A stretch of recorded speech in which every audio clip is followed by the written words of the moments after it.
Relates to the consistent violation of my rights by the Nigerian police. So I decided last year, when I've had enough, to sue the IGP of police, the illegal IGP of police, in his personal capacity, and also sue the Ministry of Justice and the CP of Abuja, and we are seeking damages. It's not 500 million. The first is 200 million naira, and there's a separate 1 billion naira. I mean, this is small compared to what these guys have done to me in terms of physical harm. In some cases, they even tried to assassinate me inside the cell at the FID. All these things you all covered.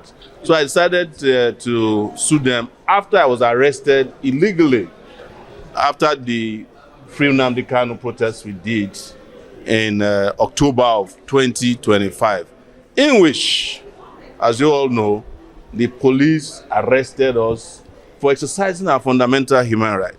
It turns out that this particular court was where they came to seek the order to stop us from participating in the protest. But the judge, in his wisdom, said, well, you can ask for a certain area not to be touched, but I cannot prevent people from protesting.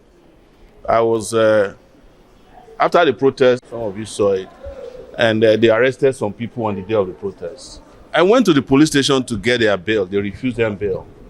And after I came to court, they then arrested me right here in front of the Federal High Court, detained me at the notorious Abuja Detention Center, where SARS used to use. And I was detained in an open cell, developed malaria from there. Then I was driven to Kuje, some close to 40 kilometers out of Abuja, where they had sought and found a judge. And I was granted bail. But the judge was scared away from the court so that he would not sign the bail bond. And I had to spend that weekend. But before spending the weekend, the police, led by the anti-vice police squad leader, one CSP Barao, physically assaulted me within the corporate, forced me into their vehicle, and took me to Kuje prison after I had been granted bail.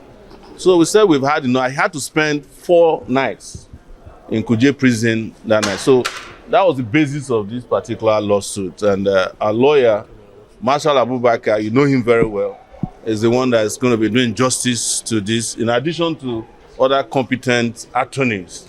Human rights attorney AK Musa is here, Koje is here. There are some of them that have not resumed from Wali also, who have not resumed from the New Year holidays. So they are not here today.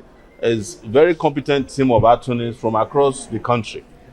No one came from Ukraine this time around. These are Nigerian lawyers. Yes, no Russian.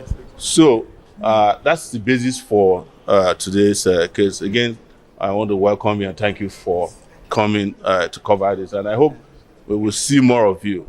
I want to say a small joke for the media. Anytime the federal government arrests me, I see the media everywhere. You find them in the toilet. Some of them are hanging from the POP everywhere.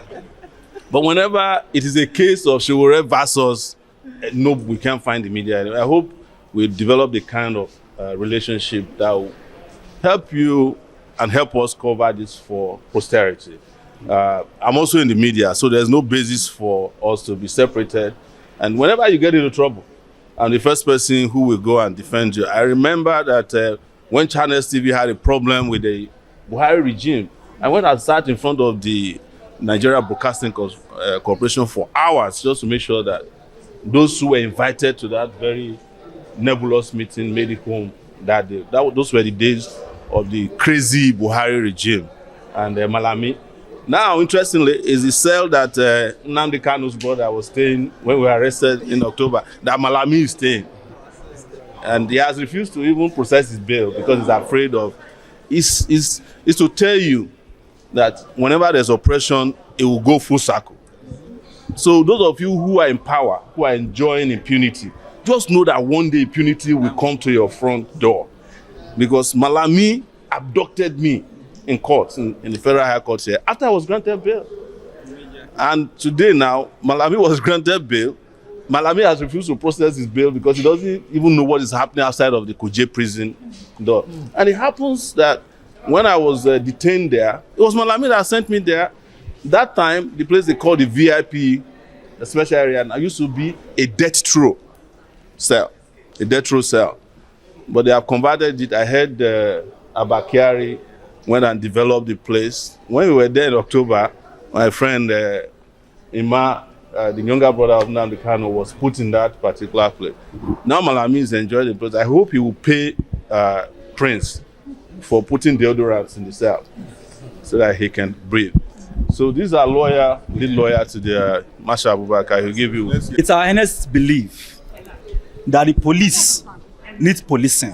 The Nigerian police force are so used to acting with reckless impunity that they have forgotten that their powers is circumscribed by law and the Constitution. Like we emphasized and restated the optimum time, the police has no right or authority to arrest, detain, or to charge any person who has committed no offense. The Supreme Court has stated in the Plenary of Authorities that where a man is free, that man is free indeed and has no business visiting or being detained in prison. Unfortunately, the Nigerian police force believes that their power to investigate and to prosecute is at large, and that they cannot be held accountable whenever they run foul of the fundamental right of Nigerians. Like we stated, a man that has committed no crime has no reason to be charged to court. Protest is a fundamental right.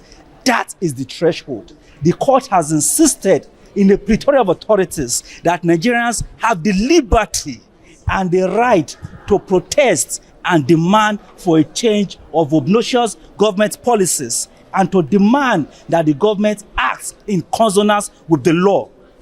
Where Nigerians elect to exercise that right of protests or the right to demand for accountability in governance, the police, the DSS, and other security agencies has no power to clamp down on such legitimate protests, to arrest persons who take part in such protests, and to charge them to court in the first place. Where this has been done, such an action is a violation and a direct assault on the Constitution. That was what was done to our friends who took part in the Free Nnamdi Kanu protest. And it was on that basis that we filed this suit to remedy the rights of Nigerians who took part in that protest. Arresting Nigerians for taking part in protest is unlawful. And having failed to justify the arrest in the first place, the court has now been called upon to look into that particular issue and to remedy the wrong that has been done to our comrades who were unlawfully and unjustly arrested. Claims are quite very express. We are seeking for punitive damages of 1 billion naira, general damages of 200 million naira, and litigation and other damages are seeking. We're also seeking for retractions and apology where a right has been infracted, like we have in this instance. The Constitution mandates that such a violating agency must tender public apology and compensation to such a person. It is a matter of law, and that is why we're in court today. I should add also that following my release from Kuje, the Commissioner of Police in Lagos, Moshood Jimoh, also declared me wanted unlawfully. I was leaving the prison when I heard on social media that he had declared me wanted, that he heard I was coming to participate in a protest against the demolitions that was happening in Oworoshoke. So I traveled to Lagos, also sued him at the Federal High Court in Lagos, sought damages as well. So we have concluded the hearing, and we are expecting a judgment from the court. And there are also punitive damages that were sought in that particular case. The judge also graciously did grant an order that he should not have declared me wanted and he should discontinue hunting. So I've been in Lagos several times. I never left Lagos even though he declared me wanted. In fact, at a point I went to his hotel to grant an interview. He never got me arrested. But this kind of impunity is what we want to stop. And we must add that they don't apply to me only. They apply to all Nigerians. We are going to have a problem with the Nigerian police if they make themselves available to be used to circumvent the fundamental rights of Nigeria, especially young people that are using social media, whether it's in Kaduna, whether it's or any of these politicians who put them in their back pockets, like Nnamdi Kanu and one Honorable Oga, who has been using the police to harass people. That is going to stop this year, whatever it will take.